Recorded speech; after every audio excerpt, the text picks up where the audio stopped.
काल तंत्र।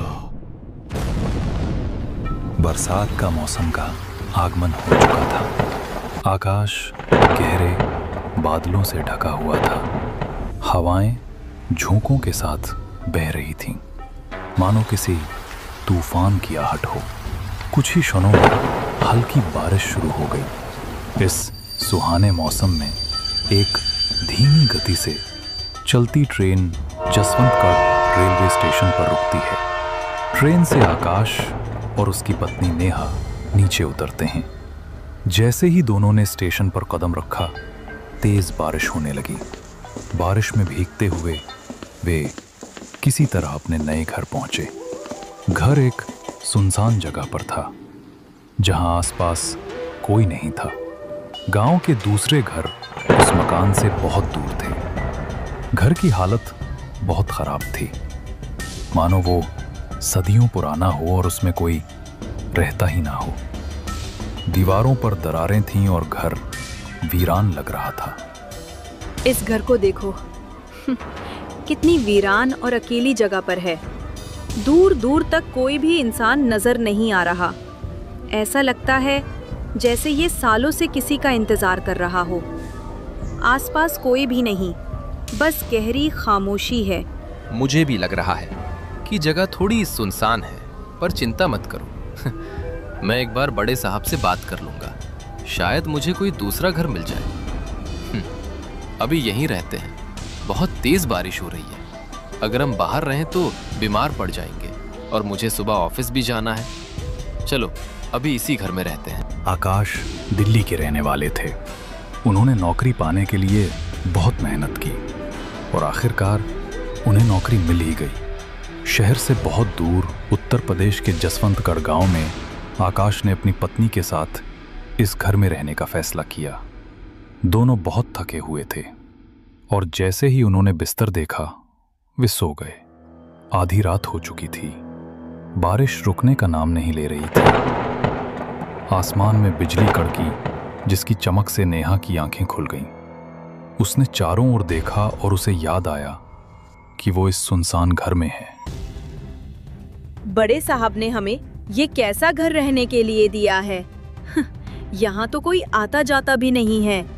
ऐसा लगता है जैसे हमें दुनिया से दूर इस सुनसान जगह पर छोड़ दिया गया हो। आसपास एक भी घर नहीं है। अगर कभी कुछ हो गया तो मदद के लिए भी कोई नहीं होगा। ये तो कोई रहने की जगह ही नहीं है। यही सब सोचते हुए उसकी नजर खिड़की से बाहर गई। बाहर मूसलाधार बारिश हो रही थी और उस अंधेरी रात में एक पेड़ अजीब तरह से चमक रहा था, मानो सारी बिजली उसी पर गिर रही हो। बिजली की चमक में उस पेड़ के पास नेहा को कुछ दिखाई दिया। वो बिस्तर से उतरी और खिड़की के पास गई। बाहर अभी भी तेज बारिश हो रही थी और सिर्फ उसी पेड़ पर बिजली गिर रही थी, लेकिन उसे वहां और कुछ नहीं दिखा।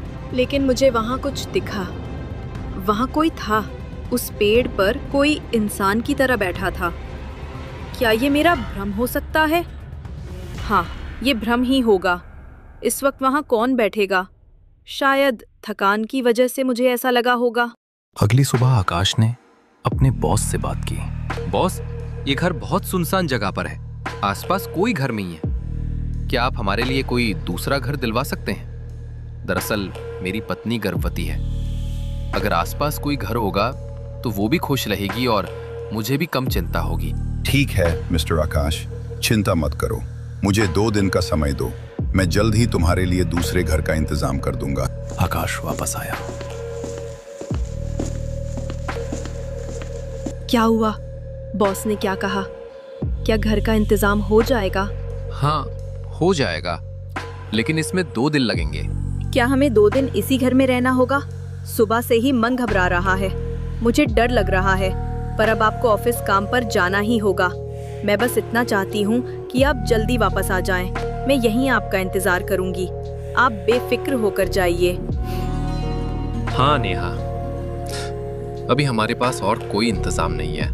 तब तक हमें यही रहना होगा। अब तुम 2 दिन इसी घर में एडजस्ट कर लो, फिर हम दूसरी जगह शिफ्ट हो जाएंगे। ये कहकर आकाश ऑफिस चले गए। नेहा घर पर अकेली थी। जब वो बाहर आई और सुबह का नज़ारा देखा तो उसकी आंखें चमक उठीं। रात में जो मंजर इतना डरावना लग रहा था, सुबह बहुत खूबसूरत लग रहा था। चारों तरफ हरियाली और जंगलों से घिरा घर। लेकिन नेहा को एक बात अजीब लगी। आसपास इस घर के अलावा एक भी घर नहीं था। वो टहलने निकल गई और चलते चलते कुछ घरों के पास पहुंची। अचानक एक बुढ़िया ने उसकी तरफ देखा। अरे बेटी, तुम तो यहाँ की लगती नहीं हो। मैंने तुम्हें पहले कभी नहीं देखा। हाँ आंटी, मैं कल रात अपने पति के साथ यहाँ आई थी। मेरे पति को सरकारी नौकरी मिल गई है, इसलिए हम यहाँ रहने आए हैं। मुझे लगता है तुम भी यहीं पास में ही ठहरी हो। हाँ आंटी। क्या आप वहाँ वो पीपल का पेड़ देख रही हैं? उसके पास वाली सरकारी कोठी में हम रुके हैं। उस पीपल के पेड़ के पास? वहाँ से चले जाओ, वो घर ठीक नहीं है। वो घर छोड़ दो। भाग जाओ वहाँ से, वरना अच्छा नहीं होगा। आंटी, मुझे आपकी बात बहुत अजीब लगी। आप ऐसा क्यों कह रही हैं? क्या कुछ ऐसा हुआ है जो आप मुझसे छिपा रही हैं? प्लीज मुझे बताइए कि क्या बात है। सुनो, मैं तुमसे कह रही हूँ, इस घर को अभी के अभी छोड़ दो। यहाँ मत रुको एक पल भी नहीं। तुम्हें नहीं पता कि तुम किस दलदल में फंसती जा रही हो। ये सिर्फ एक घर नहीं है, ये एक जाल है जो तुम्हें अंदर से खोखला कर देगा। अगर तुम यहाँ से नहीं निकलोगी तो बाद में इतना पछताओगी कि तुम्हारे पास आंसू बहाने के लिए भी कुछ नहीं बचेगा। मेरी बात मान लो, अपनी और अपने पति की जान बचाने के लिए यहाँ से चली जाओ और फिर कभी मुड़कर मत देखना। इस घर को हमेशा के लिए त्याग दो। ये कहकर वो आंटी वहां से चली गई, मानो उन्हें किसी चीज का डर लग गया हो।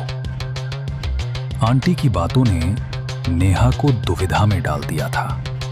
वो सोचने लगी, आंटी ने ऐसा क्यों कहा कि वो घर ठीक नहीं है, और पीपल के पेड़ के बारे में सुनकर वो इतनी अजीब बातें क्यों करने लगी।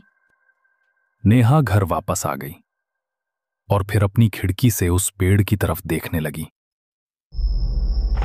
आंटी ने ऐसा क्यों कहा? इस पेड़ में ऐसी क्या खास बात है कि आंटी ऐसी बातें कर रही हैं? मुझे लगता है मैं इस बारे में बहुत ज्यादा सोच रही हूँ। गांव के लोग ऐसी बातें करते होंगे, मुझे ऐसा नहीं सोचना चाहिए। ये सब बस आंटी का वहम है। शाम हो चुकी थी। आकाश भी ऑफिस से लौट आए थे। उन्होंने खाना खाया और सो गए। रात के ठीक 2 बजे नेहा को लगा जैसे उसके कानों में कोई फुसफुसाहट सुनाई दे रही है। उसने इधर उधर देखा पर सब कुछ शांत था। उसे लगा कि शायद ये कोई सपना है। तभी नेहा की नजर खिड़की पर पड़ी। आज बाहर बारिश नहीं हो रही थी, मौसम भी शांत था। तभी उसकी नजर उस पीपल के पेड़ पर गई। उसने उस पेड़ पर एक अजीब सी परछाई देखी। अब उसे यकीन हो गया कि ये कोई सपना नहीं था। कल बारिश में भी उसने कुछ ऐसा ही देखा था और आज फिर वही परछाई। ये कैसी आहट है? इस सुनसान जंगल में आखिर कौन हो सकता है? रात के इस पहर में, जब दूर दूर तक किसी इंसान का नामो निशान नहीं है, इस पेड़ पर कौन होगा? क्या कोई मुझसे कुछ कहना चाहता है या फिर ये सिर्फ मेरे मन का डर है? अजीब सी बेचैनी है। ऐसा लगता है जैसे कोई मुझे देख रहा है। मुझे यकीन नहीं होता कि कोई इंसान इस समय यहाँ होगा, पर फिर ये खामोशी इतनी भारी क्यों लग रही है? नेहा ने दरवाजा खोला और पेड़ की तरफ देखा। पलक झपकते ही पेड़ के चारों ओर घना अंधेरा छा गया। उसे साफ दिखाई नहीं दे रहा था। नेहा थोड़ा आगे बढ़ी। चारों तरफ अंधेरा और हल्की धुंध थी। उस कोहरे में उसे साफ दिखाई नहीं दे रहा था। वो पेड़ के पास पहुंची। उसने पेड़ के चारों ओर देखा, लेकिन पेड़ पर कोई नहीं था। ये कोहरा कहाँ से आया? सर्दी का मौसम अभी दूर है, फिर ये कोहरा कहाँ से आया? अचानक पेड़ों के पास एक धुंधली रोशनी छा गई, जैसे किसी की गहरी आंखें उसे देख रही हों। उस रोशनी को देखकर नेहा 2 कदम पीछे हट गई। वो बहुत डरावनी थी। वो इंसान जैसी बिल्कुल नहीं लग रही थी। क्या ये मेरा भ्रम था? पर एक भ्रम 2 बार कैसे हो सकता है? ये एक अजीब रंग का प्राणी था जिसे इंसान नहीं कहा जा सकता। तो ये क्या है? मुझे घर जाना चाहिए। मुझे यहाँ अच्छा नहीं लग रहा। नेहा की सांसें तेज हो गईं। वो पलटी और तेज कदमों से घर की ओर चलने लगी। अचानक उसे लगा जैसे कोई उसका पीछा कर रहा है। नेहा बहुत डरी हुई थी। वो चीखना नहीं चाहती थी। उसने चीखने की कोशिश की, पर जैसे उसकी आवाज दब गई हो। वो घर में घुसी और दरवाजा अंदर से बंद कर लिया। वो चुपचाप बिस्तर पर लेट गई। मुझे लगता है कि वो पेड़ ठीक नहीं है। उस पेड़ में कुछ गड़बड़ है। हो सकता है पेड़ पर कोई भूत हो। तुम क्या कह रही हो नेहा? भूत प्रेत वगैरह तो कुछ भी नहीं है। तुम ऐसी बातों पर कैसे यकीन कर सकती हो? तुम तो पढ़ी लिखी लड़की हो। देखो नेहा, तुम थकी हुई हो, इसीलिए ऐसे सपने आना संभव है। ये कोई सपना नहीं था। वहाँ कोई था। मैं यहाँ नहीं रह सकती। कृपया यहाँ से चलो। हम कहीं और रहने का इंतजाम करते हैं। देखो नेहा, बस एक दिन की बात है। हम दूसरा घर ढूंढ लेंगे। बस मेरे लिए एक दिन और एडजस्ट कर लो। कल हम कोई दूसरा घर जरूर ढूंढ लेंगे। आप समझते क्यों नहीं? हम इस घर में नहीं रह सकते। यहाँ हमारी जान खतरे में है और हमारे बच्चे की भी। जरा सोचिए। मैं समझ रहा हूँ नेहा, पर तुम्हें भी तो समझना चाहिए कि मैं क्या कह रहा हूँ। मैं क्या देखूं? यहाँ बहुत तनाव है और तुम मुझे यहाँ दुविधा में डाल रही हो। मैं कह रहा हूँ बस एक दिन की बात है। तुम किसी तरह एडजस्ट कर लो प्लीज नेहा, मेरे लिए। नेहा आगे कुछ नहीं कह सकी। आकाश के इन शब्दों ने मानो उसकी आवाज दबा दी। आकाश अपने ऑफिस चले गए। वो शायद थोड़ा परेशान था। नेहा भी बहुत उदास लग रही थी। वो अपने दरवाजे पर बैठ गई और उस पीपल के पेड़ को निहारने लगी। पता नहीं क्यों ऐसा लगता है जैसे ये पेड़ जिंदा है। ये भी हमारी तरह सांस ले रहा है। पता नहीं क्यों मुझे इस पेड़ से एक अजीब सा डर लगता है। पता नहीं हमें दूसरा घर कब मिलेगा। शाम हो चुकी थी। आकाश घर लौट आए थे। उन्होंने नेहा को पुकारा पर उसने कोई जवाब नहीं दिया। नेहा कहाँ गई है? वो तो हमेशा घर पर ही रहती है। वो कहाँ गई होगी? वो अंदर वाले कमरे में गए, लेकिन नेहा कहीं नजर नहीं आई। तभी उनकी नजर खिड़की की तरफ गई। पीपल के पेड़ के पास नेहा को देखकर आकाश की जान में जान आई। नेहा, तुम वहां क्या कर रही हो? घर आओ। आकाश की बात का कोई जवाब नहीं आया। आकाश ने फिर पुकारा, नेहा, मैं तुम्हें बुला रहा हूँ, इधर आओ। ये कहते हुए आकाश ने नेहा की तरफ देखा, लेकिन उसने कोई जवाब नहीं दिया, मानो उसने कुछ सुना ही ना हो। नेहा, मैं तुम्हें बुला रहा हूँ, इधर आओ। नेहा, मैं तुम्हें कब से बुला रहा हूँ, तुम यहाँ क्या कर रही हो? हाँ, तुम कब आए? नेहा, मैं तुम्हें कब से बुला रहा हूँ, तुम यहाँ क्या कर रही हो? हाँ, मैं तो बस खुली हवा में टहल रही थी। चलो अंदर चलते हैं। नेहा, बस एक दिन की बात है। मैंने अपने बॉस से बात कर ली है। हमें 2 दिन में दूसरा घर मिल जाएगा। ये ऑफिस की ठीक बगल में है और आसपास कई घर हैं, तो तुम्हें वहां रहने में कोई दिक्कत नहीं होगी। ये कहते हुए आकाश ने नेहा की तरफ देखा, लेकिन उसने कोई जवाब नहीं दिया, मानो उसने कुछ सुना ही ना हो। नेहा, तुम ठीक तो हो? हाँ, मैं ठीक हूँ। तुम वहां क्या कर रही हो? सो जाओ। ज्यादा काम करना तुम्हारी सेहत के लिए अच्छा नहीं है। चलो थोड़ा आराम कर लो। ठीक है। नेहा भी सो गई। आज मौसम साफ था। रात के 3 बज रहे थे। अचानक एक जोरदार बिजली का झटका लगा। आकाश की आंखें खुल गईं। उसने चारों ओर देखा। नेहा वहां नहीं थी। उसने फिर खिड़की की तरफ देखा। बाहर का मंजर देखकर आकाश हैरान रह गया। नेहा एक पीपल के पेड़ पर बैठी थी और वो पेड़, लेकिन नेहा वहीं बैठी रही। ये नजारा देखकर आकाश की आंखें खुली की खुली रह गईं। आकाश दरवाजे पर आए। दरवाजा पहले से ही खुला था। उसने फिर पेड़ की तरफ देखा, लेकिन ये क्या? पेड़ पर कोई नहीं था। ये देखकर आकाश और भी डर गए।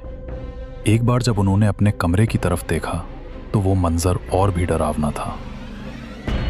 आकाश ने देखा कि नेहा उनके बिस्तर पर लेटी हुई थी। उन्हें कुछ समझ नहीं आया, क्या हो रहा है। एक बार तो उन्हें लगा कि वे कोई सपना देख रहे हैं। आकाश बहुत उलझन में थे। उन्होंने दरवाजा बंद कर लिया और अपने बिस्तर पर सो गए। थोड़ी देर में आकाश गहरी नींद में सो गए। तभी उन्हें ऐसा लगा जैसे कोई उन्हें घूर रहा है। वो असमंजस में पड़ गए। ये सपना है या सच?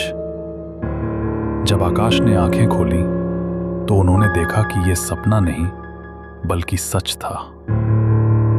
नेहा उनके सामने खड़ी थी। उसके पेट और हाथों पर खून लगा था। उसकी आंखें अजीब लग रही थीं, मानो वो नेहा नहीं, कोई खून का प्यासा जानवर हो या कुछ और। ये देखकर आकाश का दिल धड़कना बंद हो गया। उन्होंने जोर से चीखने की कोशिश की, लेकिन उनकी आवाज अंदर ही दब गई। आकाश का पूरा शरीर अकड़ गया। वो हिलने डुलने की हालत में नहीं थे। तभी जलते हुए दिल के साथ वो बिस्तर से नीचे गिर पड़े, मानो उन्हें दिल का दौरा पड़ गया। सुबह सुबह आकाश के घर के पास भारी भीड़ थी। अंदर का मंजर बहुत ही भयानक था।